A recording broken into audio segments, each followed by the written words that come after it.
എൻ്റെ ഏറ്റവും പ്രിയപ്പെട്ടവരെ, എല്ലാവർക്കും ഈ ഒരു പുതിയ വീഡിയോയിലേക്ക് സ്വാഗതം. ഞാൻ നിങ്ങളുടെ സ്വന്തം സുരേഷ് പൂനൂർ, പൂനെ. ഇന്ന് ഞങ്ങളൊരു ഓണപ്പരിപാടിക്ക് പോയിരുന്നു.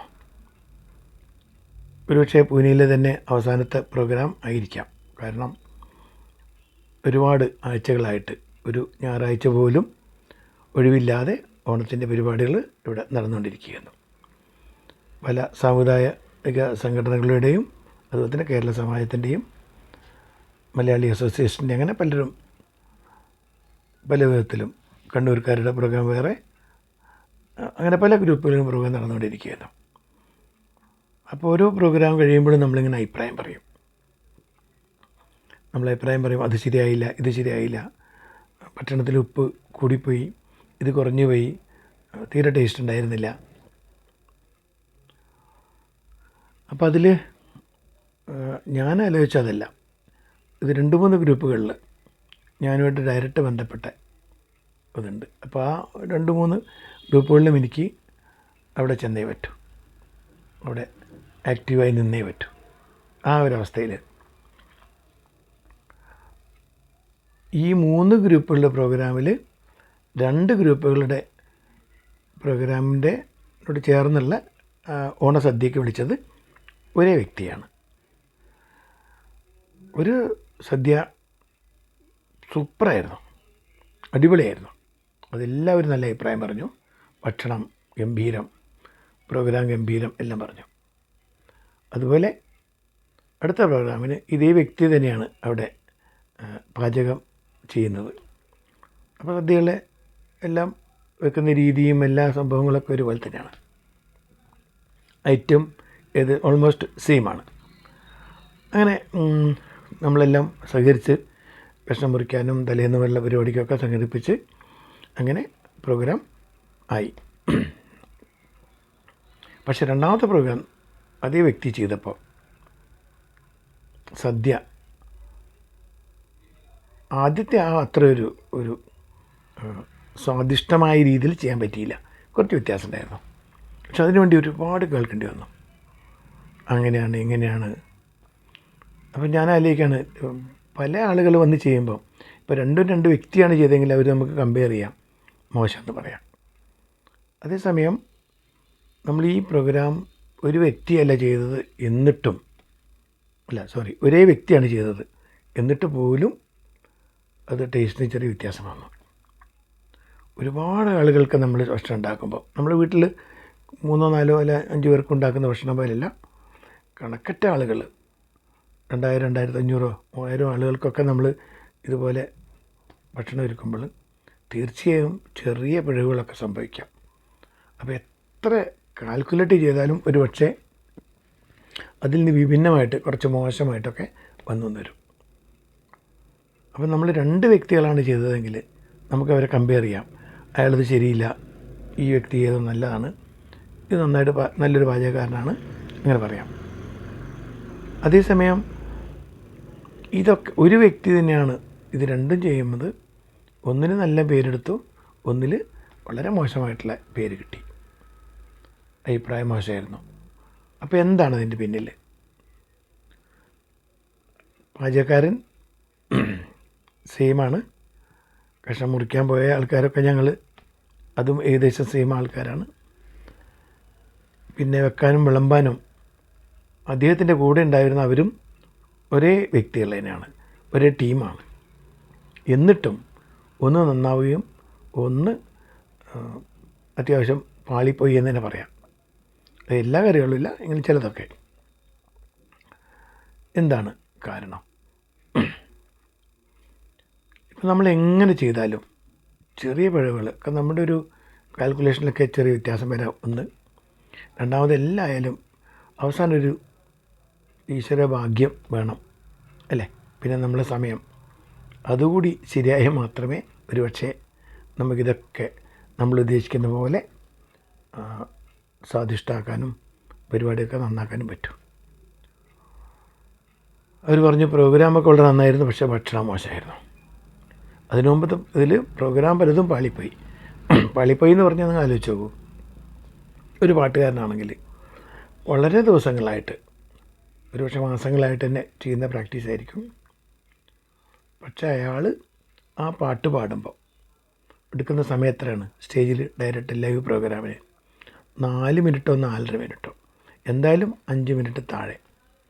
ആ ഒരു 5 നിമിഷം അദ്ദേഹത്തിൻ്റെ മ്യൂസിക്കും അല്ലെങ്കിൽ കരോക്കെ, അതും അദ്ദേഹത്തിൻ്റെ ആ ഒരു വോക്കലും പാടുന്ന ആയിട്ടുള്ള ഒരു കെമിസ്ട്രി ഉണ്ട്. അത് വളരെ മനോഹരമായിട്ട് മാറുമ്പോൾ മാത്രമാണ് ആ പ്രോഗ്രാം നന്നായിട്ട് മാറുന്നത്. അതേ വ്യക്തി വേറെ സ്റ്റേജിൽ പാടിയൊക്കെ നല്ലത്, പക്ഷേ ഇവിടെ എവിടെയോ പഴിച്ചു. പിന്നെ മഴ കാലാവസ്ഥയാണ്. കാലാവസ്ഥ പല പ്രശ്നങ്ങൾ കൊണ്ടൊക്കെ വരുമ്പോൾ ഒരുപക്ഷെ തൊണ്ട അടഞ്ഞു എന്ന് വരാം, ശബ്ദം വേണ്ട പോലെ വന്നില്ല എന്ന് വരാം, ഈ പിച്ച് ഒക്കെ എടുക്കുമ്പോൾ അത്രയും ഹൈ പിച്ചിൽ പോയില്ല എന്ന് വരാം, അല്ലെങ്കിൽ ബേസ് ശരിയായില്ല എന്ന് വരാം, അല്ലേ, ബാസ്, അവിടെയൊക്കെ പ്രോബ്ലം വരാം, അല്ലെങ്കിൽ മ്യൂസിക് സിസ്റ്റത്തിന് എന്തെങ്കിലും പ്രശ്നം വരാം, അല്ലെങ്കിൽ വൈഫൈ, അതായത് നെറ്റ്വർക്ക് പ്രോഗ്രാമിൽ എന്തെങ്കിലും പ്രോബ്ലം വരാം. അപ്പം അങ്ങനെയൊക്കെ സംഭവിക്കാമല്ലോ പിഴവ്, അല്ലേ? പക്ഷേ അപ്പം അതെല്ലാം ഒത്തുകൂടി സൂപ്പറായി എന്നൊരു അഭിപ്രായം കിട്ടണമെങ്കിൽ, വളരെ നന്നായി എന്നൊരു അഭിപ്രായം കിട്ടണമെങ്കിൽ തീർച്ചയായും അദ്ദേഹത്തിന് ആ ഒരു ഭാഗ്യം കൂടി വേണം എന്ന് വിശ്വസിക്കുന്നൊരു വ്യക്തിയാണ് ഞാൻ.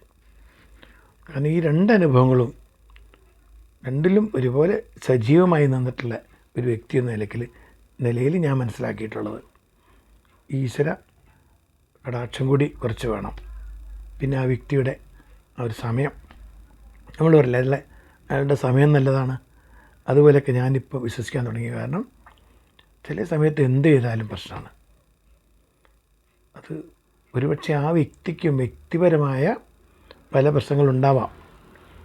ആ പ്രശ്നത്തിനിടയ്ക്ക് നിന്ന് ചെയ്യുമ്പോൾ, ഓരോ കാര്യങ്ങൾ ചെയ്യുമ്പോൾ ഒരുപക്ഷെ പിഴവുകളൊക്കെ സംഭവിക്കാം. അങ്ങനെയും പിഴവുകളുണ്ടാവാമല്ലോ. പക്ഷേ എന്തായാലും ടോട്ടലി അതൊരു മോശമായ അഭിപ്രായം വന്നു. അതേസമയത്ത് ഏറ്റവും പ്രധാനമായ കാര്യം എന്ന് പറഞ്ഞാൽ, ഇതിൽ ഏറ്റവും രസകരമായ കാര്യം, പങ്കെടുക്കുന്ന ജനങ്ങൾ, പൊതുജനം എന്ന് പറയുന്നത് ഏകദേശം ഒരുപോലെ തന്നെയാണ്. ആ ഏരിയയിൽ അത്രയും ജനങ്ങളാണ് പങ്കെടുക്കുന്നത്. പിന്നെ കുറച്ച് എക്സ്ട്രാ വരുന്നത് മാത്രം. പക്ഷേ ഈ ഏരിയയിലുള്ളവർ എല്ലാത്തിനും പൊതുവെ എല്ലാ പ്രോഗ്രാമിനും സഹകരിക്കുന്ന ആളുകളാണ്.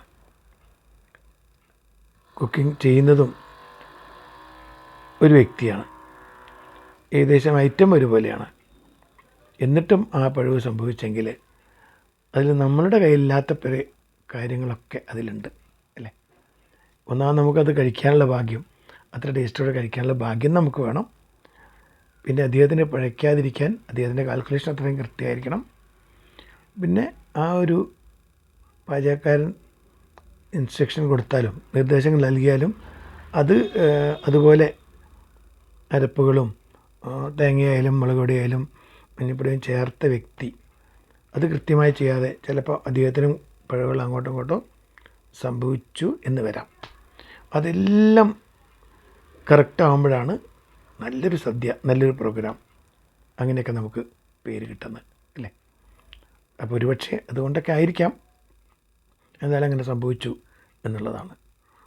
അതിന് ജനങ്ങൾ കുറ്റപ്പെടുത്തുമ്പം ആദ്യം സദ്യ അന്നത്തെ കുഴപ്പമില്ലായിരുന്നു, ഏറ്റവും മനോഹരമായി സദ്യ കൊടുക്കുമ്പോൾ കുഴപ്പമില്ലായിരുന്നു, അത് നമ്മളാരെയും ചോദിച്ചാൽ കുഴപ്പമില്ല, വലിയ പ്രശ്നമില്ല എന്ന് പറയുന്ന നമ്മൾ, ചെറിയൊരു വ്യത്യാസം, ചെറിയൊരു തകരാറ് ഈ സദ്യക്ക് സംഭവിക്കുമ്പോൾ ഒന്നടങ്കം അതിനെ കുറ്റപ്പെടുത്തിയിട്ട് തീരെ മോശമായിരുന്നു, വയലൊക്കെ കൊള്ളില്ലായിരുന്നു എന്നൊക്കെ പറയുന്ന ഒരു പൊതുജനം. എന്താണ് ഇതിൻ്റെയൊക്കെ അർത്ഥം? അപ്പം ഇതിനൊക്കെ എനിക്ക് തോന്നുന്നത്, മനുഷ്യൻ, അത് പ്രത്യേകിച്ചും മലയാളികൾക്ക് മനസ്സിൻ്റെ ഉള്ളിലൊരു എവിടെയോ ഒരു നെഗറ്റിവിറ്റി കൂടുതലായിട്ടുണ്ട്. ഒരു മനുഷ്യൻ്റെ നന്മ കാണാൻ നമ്മൾ ശ്രമിച്ചിട്ടില്ല. പിന്നെ അതുമാത്രമല്ല, ഇപ്പം ഇന്നുണ്ടായ സദ്യ മോശമാണെങ്കിൽ അത് പറയുമ്പോൾ നമുക്ക് പറയാം, ഇതേ വ്യക്തി അന്ന് ചെയ്തിരുന്നു, അന്ന് അടിപൊളിയാണ് സദ്യ സൂപ്പറായിരുന്നു. ഇന്നെന്താ പറ്റിയെന്നറിയില്ല. സാറിന് അദ്ദേഹത്തിൻ്റെ ഒക്കെ നന്നായി ചെയ്യാവുന്നൊരു വ്യക്തിയാണ്, ഇങ്ങനെ മോശമാവാറില്ല എന്ന് നമ്മൾ ചിലപ്പോൾ ഒരു അഭിപ്രായം പറയുമ്പോൾ സൂചിപ്പിക്കും. അതുപോലും പലരും അങ്ങനെ പറയുന്നത് കേട്ടില്ല ഞാൻ. സദ്യ ആകെ നശിപ്പിച്ചു കളഞ്ഞു എന്ന് പറയുമ്പോൾ അതിൻ്റെ പിന്നിലുള്ള ത്യാഗം, ഓട്ടങ്ങളൊക്കെ നമ്മളൊന്ന് ആലോചിക്കണം. കാരണം വർഷങ്ങൾക്ക് മുമ്പ് ഇങ്ങനെയൊക്കെ അതുണ്ട്, ക്ലബ്ബുകളിലും ഗ്രൂപ്പുകളിലൊക്കെ നമ്മുടെ പ്രോഗ്രാം ഓണത്തിന് എപ്പോഴും ഉണ്ടാവും. നമ്മളത്രയും ആക്റ്റീവായിരുന്നു. ആ സമയത്ത് സാധനങ്ങൾ വാങ്ങാനും അടുപ്പിക്കാനുമുള്ള ഓട്ടം മുതൽ ഒരാഴ്ച തോട്ടം തന്നെയാണ്. പിന്നെ തലേന്ന് രാത്രിയൊക്കെ ഭക്ഷണം അവിടെ പാകം ചെയ്യപ്പെടുമ്പോഴൊന്നും നമുക്ക് വീട്ടിൽ പോയി കിടന്നാൽ ഉറക്കം വരില്ല. പിന്നെ അവിടെ എന്തെങ്കിലും കഷ്ണം മുറിക്കാനും കാര്യങ്ങളും അടുപ്പിക്കാനൊക്കെ ഉണ്ട്, എന്തെങ്കിലും പ്രശ്നങ്ങളുണ്ടെന്ന് അറിയാൻ വേണ്ടി അവിടെ തന്നെ നിന്നിട്ട് പുലർച്ചെ 3-4 മണി വരെയൊക്കെ അവിടെ നിന്ന് ഏകദേശം എല്ലാം ആയ ശേഷം മാത്രം വീട്ടിൽ വന്ന് കുളിച്ച് ഡ്രസ്സ് മാറിയിട്ട് വീണ്ടും പ്രോഗ്രാം സ്ഥലത്ത് പോകുന്നു. അവിടെ നമുക്ക് പ്രോഗ്രാം ചെയ്യാനുണ്ടാവും. ഒരുപക്ഷെ നമ്മൾ നാടകത്തിലുണ്ടാവും, ഒരുപക്ഷെ പ്രസംഗിക്കാനുണ്ടാവും, അല്ലെങ്കിൽ പാട്ട് പാടാനുണ്ടാവും.